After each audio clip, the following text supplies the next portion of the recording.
Something weird is happening deep within this alley. Stick around and find out what it is. Map reviews, Killzone multiplayer map reviews. There are people who say Shadow Fall doesn't seem like a true Killzone game because its graphics are too bright and colorful, but that isn't true of this multiplayer map from Shadow Fall called The Wall. It looks like it was lifted directly from Killzone 2. It is dark, depressing, intimidating, and downright scary at times.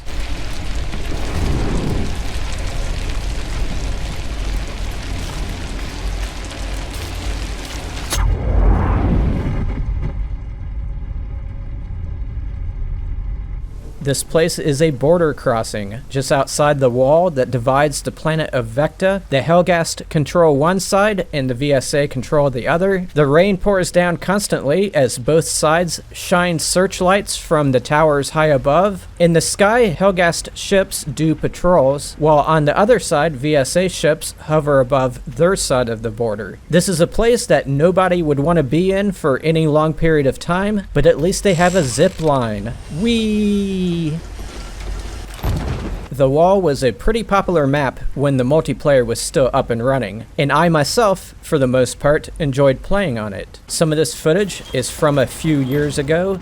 You basically have two choices when you're moving around this map, and each one has its own challenges. You can travel beneath the ground, in the trenches, or in the wide open field above the trenches. The thing about the trenches is that there's curvature to most of them, so you never know when there's an enemy around the bend. Cloaked enemies are a particular problem. On other maps, you can normally spot them because there is a visual distortion, but in the trenches on the wall, the darkness and rain obscure them, meaning every so often you're going to get slashed by a knife. It's a scary way to die.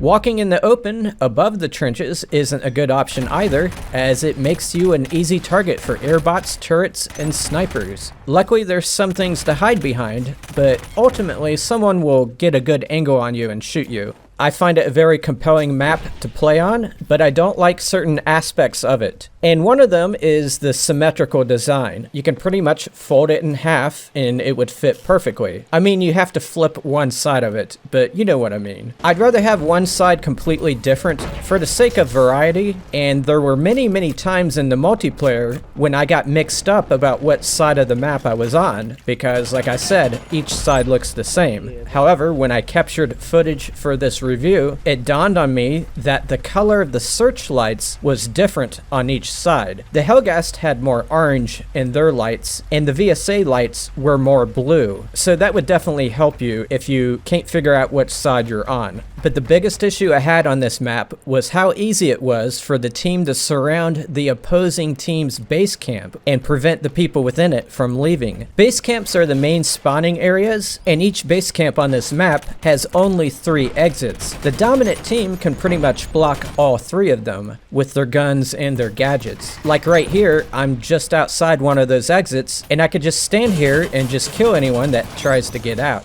The middle exit may be the worst designed exit in the game. When the base is surrounded, heading out that exit is akin to stepping onto a brightly lit stage. Bullets and grenades will hit you from all different angles. New players, in particular, always tried to go out that central exit, even after dying several times in a row. Of course, the players stuck inside the base share a lot of the blame for being trapped. Their team likely didn't put out enough spawn beacons, spawn point's been deployed, or they didn't know how, or didn't care to pick a loadout that included teleport ability. So what is the story in regards to this border crossing, and why are there so many ships patrolling it? To put it simply, the Helghast and the native Vectans hate each other, and they're having to live beside each other due to events that happened in Killzone 3. This map is only a small piece of that border. If you go to the edge and look outside the playfield, you see more towers and searchlights very far in the distance. Fun fact, there is some way to actually go off this map, because I occasionally saw players shooting at me from beyond this fence. This area is also featured in the campaign of the game, There is a part where you crash land near the border, and you have to run quite a way, unarmed, to reach the ISA side. It only looks a little like the multiplayer map, but it's definitely what it's based on. There's some real-life parallels going on here too. This map and the storyline it takes place in is reflective of the events surrounding the Berlin Wall. That wall divided East and West Berlin from 1961 to 1989. People were killed trying to cross it. The East Berlin authorities intentionally added wide open space between the borders so that they had enough room to shoot anyone who tried to cross. That wide open space is known as No Man's Land. The game itself also refers to that wide open space as No Man's Land. And the area of the campaign I just showed a minute ago also refers to it as such. So in-game lore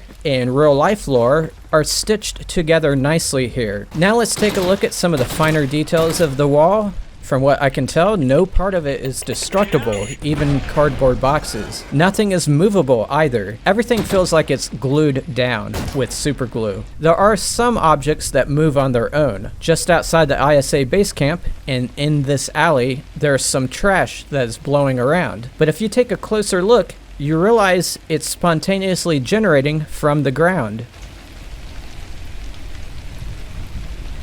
Yes, the multiplayer is dead, but look at all the fun you can have just staring at this all day long. Another thing you notice is a tiny bit of pop-up as you walk this map, and it's most noticeable on this fan unit that's on the side of this cargo container. If you stand way over here and keep going forward and backward, the details keep popping in and out.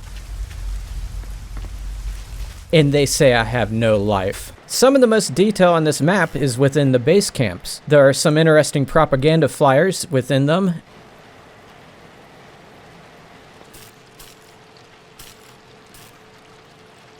And in the Helgast base camp, there's some high-tech equipment, and I would guess the people being shown on it are wanted fugitives for the border guards to look out for. If this map seems depressing to you, there is a tiny waterfall on the Helgast side that you can check out.